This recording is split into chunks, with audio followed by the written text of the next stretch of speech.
O pessoal interpreta que investir nas ações, investir no mercado, é coisa que talvez possa ser de um ano. Não é. O investimento é enquanto a empresa estiver gerando bons resultados.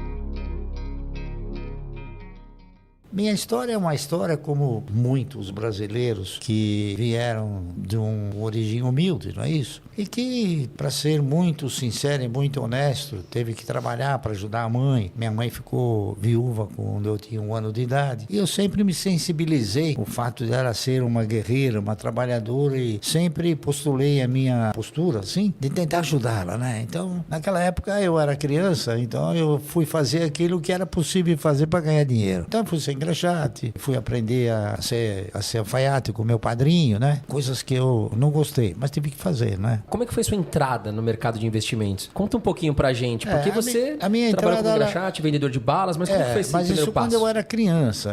Depois eu fui evoluindo, evidentemente, eu fui crescendo. Eu me formei contador, não é isso? Em 1958. Em 1962 eu me formei em economia. E aí então eu já havia adquirido uma certa maturidade em termos de economia, não é isso? E nós então fomos evoluindo na razão direta das pesquisas que a gente foi desenvolvendo.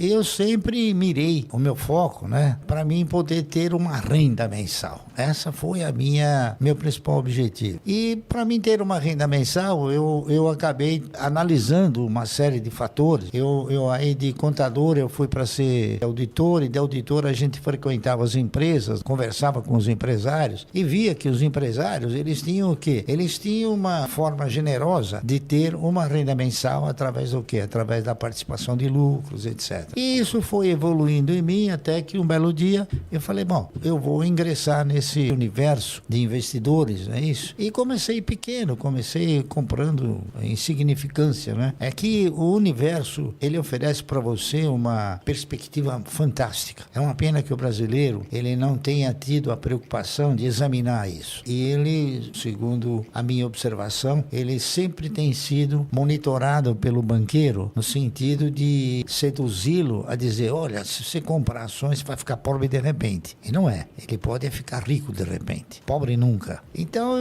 e o brasileiro hoje ele não compra ações porque ele tem medo de entregar os seus recursos para pessoas competentes. E aí ele prefere entregar seus recursos para pessoas incompetentes. O camarada que coloca o dinheiro na poupança, na razão direta que você acaba alcançando uma cultura de investimento. Cultura de investimento é saber na mão de quem você coloca o seu dinheiro. Você vai ver que, em última análise, vai na mão da Dilma, foi na mão do Fernando Henrique e da maioria dos economistas no Brasil, que a maioria dos economistas, eu não sou nenhum gênio, veja bem, mas a maioria dos economistas do Brasil, eles são PhD em olerite, eles querem emprego, eles não são pessoas que assumem riscos. Então, por isso, talvez que o Brasil nunca tenha tido um plano. O Brasil teve conversões, é diferente, que foram denominadas como plano, mas nunca foi um plano. Plano é uma estrutura organizada de maneira tal que você enxerga um objetivo final. Luiz Barsi, que hoje é um bilionário na Bolsa de Valores, começou com pouco dinheiro, né? Então, se você pensa, poxa, vou começar com R$50, R$100 é muito pouco, não. Tudo tem um início e a gente começa com pouco. O que acontece, Barsi? As pessoas, nesse momento, elas estão assim, a bolsa tá barata, tá cara, quanto vale aquela ação? Pago R$5, pago 10. Pra você, preço importa? Bom, o preço, evidentemente, ele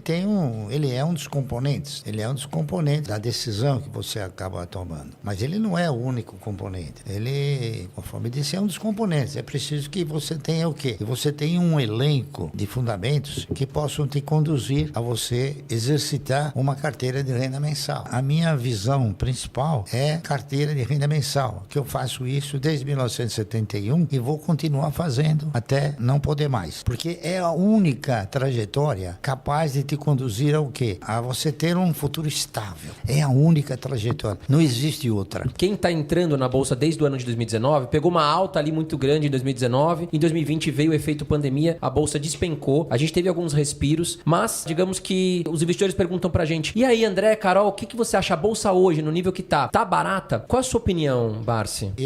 Geralmente, eu não interpreto nenhuma análise sobre a Bolsa. Primeiro, porque você não compra em nem vende ações da Bolsa. Você compra ações de empresas. Então, eu me preocupo sim com o desempenho das empresas. E você tem, nesse contexto todo de negociação, você tem boas, mais ou menos, e ruins empresas. O importante é você selecionar as boas e investir. Só que o pessoal interpreta que investir nas ações, investir no mercado, é coisa que talvez possa ser de um ano. Não é. O investimento é enquanto a empresa estiver gerando bons resultados. Eu tenho, por exemplo, ações de inúmeras empresas há muitos anos. Tem ações do Banco do Brasil que eu comprei a 60 centavos. Então o cidadão vai falar, pô, Barça matar 36, por que você não vende? Porque não é um bom negócio vender. Ao contrário, tá entendendo? Por quê? Porque o Banco do Brasil me dá sistematicamente dividendos. E o que importa numa carteira de renda mensal não é quanto ela vale, e sim quanto ela te proporciona de recursos. Porque o patrimônio, no meu conceito, ele contempla o ego. Patrimônio. Mas ele não te põe dinheiro no bolso. O que te põe dinheiro no bolso é o dividendo. Então eu já aprendi e tento mostrar para as pessoas que, por exemplo, os camaradas compram uma ação por e veio 90 centavos, ele não ficou pobre nem perdeu tudo. Houve uma oscilação porque o mercado ele é de renda oscilante. Mas o que vale são aqueles recursos que você obtém através do quê? Através da distribuição dos resultados das empresas. Esse é o fator principal. Barsi, comentando sobre o setor elétrico, quais são as 3 ações que o senhor mais gosta? Todas. Eu gosto de todas. Que o senhor tem mais posição? Eu gosto de todas aquelas que geram e transmitem. Aquelas que distribuem, não. Por quê? Porque o custo de geração e o investimento em geração, como o investimento em transmissão, é muito menor do que o investimento em distribuição. Distribuição, a empresa tem 70 mil clientes, né? E na transmissão tem 1 ou 2. Então, o custo é sempre menor. O custo de operação, consequentemente, o resultado é sempre mais significativo. Quais os melhores setores da Bolsa para você, Barsi? Os melhores setores para você investir são aqueles sem o qual uma economia não funciona. Esses são os melhores setores. Então, você tem energia elétrica, o setor de bancos comerciais, você tem telefonia. Saneamento eu não aprecio muito. Eu tenho algumas ações da Sabesp compradas há muitos anos, mas um saneamento aqui no Brasil ainda tem muito lugar que tem fossa, né? Então, o investimento em saneamento, como ele é feito mais ou menos, a maioria por estatais, então, o que você coloca embaixo da terra não gera voto. Quando que o senhor acredita que é a hora de vender uma ação? Quando ela não gerar mais os resultados que você espera dela. Mas o senhor acredita assim? Porque muitas pessoas têm dúvida. Vamos dar um exemplo aqui, a Magazine Luiza. Tá passando, né, o varejo tá passando esse momento delicado, as ações estão despencando e aí os investidores ficam assim, será que eu vendo ação agora? Será que eu não vendo? Será que eu compro? Será que não? O senhor acha que depende da fase, por exemplo, a Itaúsa agora, o senhor vendeu porque, né, de repente veio essa fase, ou seja, vende porque tá passando esse momento e você vendeu porque perdeu o sentido? Ou você acha que, por exemplo, nesse caso, a Magazine Luiza, por exemplo, está passando esse momento, o investidor deve vender ou não? Deve avaliar a empresa? Você e todos esses que acreditam no setor de varejo, eles são um pouco informados em termos de histórico. As empresas de varejo, pelo menos umas 40, quebraram. E as próximas quebrarão. Magazine Luiza, um dia vai quebrar. Eu não sei quando, mas ela vai quebrar. Eu não sou profeta. Estou falando em termos de histórico. Veja bem, quebrou o seu Gears, quebrou a Casa Centro, quebrou o Mapping, quebrou a Slooper, quebrou a Ultralar. O que acontece no Brasil, principalmente, é o seguinte. O setor de varejo é um setor que ele é manco. Ele não tem uma conotação confiável na sua operacionalização. Por quê? Porque o governo ele engana você e engana todo mundo. Ele diz para você que a inflação é 8% quando é 40%. Então o que acontece? No varejo você compra um produto por R$1 e você fala, bom, eu vou vender esse produto em 10 parcelas ganhando 100%, tá correto? Então você vai vender por 2. O que ocorre? Durante o transcorrer, a inflação ela corrói de uma forma vingativa até, eu diria. Então quando chegou na metade do caminho, aquilo que você vai receber R$2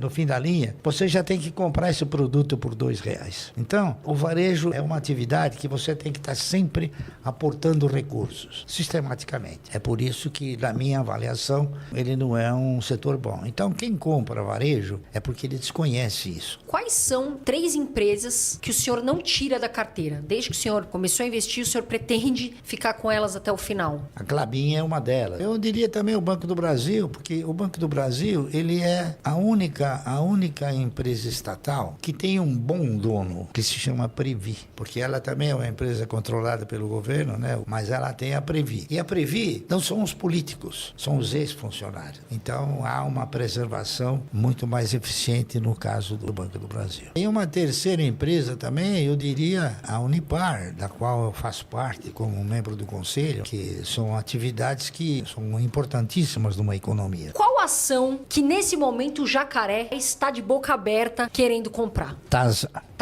Taurus Armas. Eu estou comprando também ações da Vibra, na razão direta que elas passam a ser uma boa opção. Já comprei uma boa posição de Cosan e estou esperando ver se cai um pouquinho mais da Auren, que é da ex-CESP. Como que o senhor vê a renda fixa? Porque muitos investidores agora estão falando, vou sair fica aquele gira-gira de carteira. Vou para a renda fixa, vou sair da renda variável. Como que o senhor enxerga a renda fixa? Eu respeito todos aqueles que acham que nesse país existe renda fixa. Sabe por quê? Porque a renda fixa não existe. Existe perda fixa. Se você for fazer uma avaliação correta do seu poder de compra entre dia 2 de janeiro e 30 de dezembro, você vai ver que o seu poder de compra, a perda desse poder de compra, é no mínimo 2 vezes superior àquilo que a renda te oferece. Então, vamos supor, você aplica no dia 2 de janeiro numa renda fixa. No fim do ano, você vai ganhar 10%, 12%. Só que você perdeu 24%. Então, não tem renda fixa. Você mal consegue reajustar o dinheiro. Enquanto que nas ações você tem essa possibilidade. E é uma pena que o brasileiro, né, que não sabem como começar, estejam com o dinheiro ainda muito na poupança, né? Infelizmente, nosso país é o que é. E o brasileiro, ele é sempre atemorizado pelo banqueiro, né? Fala, não compra ações que você vai perder, né? Mal sabe ele que ele perde na renda fixa. E tem um negócio interessante até de se comentar, né? Quando o Collor, ele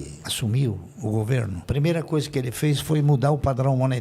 Ao mudar o padrão monetário, ele tirou o cruzado e instituiu novamente o cruzeiro. O que ele fez? Ele encurralou todas as aplicações, menos as ações. Então, para quem diga que as ações não têm garantia, elas têm uma garantia maior do que a poupança e uma segurança ainda mais intensa. Eu, por exemplo, não fui afetado. Eu tinha ações, fiquei com as ações, estou com elas até hoje, ganhando, e teve muita gente que perdeu dinheiro. Todo mês, nossos canais geram mais de R$20 mil com conteúdos motivacionais e a cada mês esses valores só aumentam. E decidimos lançar um e-book explicando como você pode fazer isso e triplicar sua renda. Você quer aprender como se tornar parceiro do YouTube e gerar pelo menos R$500 por dia? Acesse o link na descrição.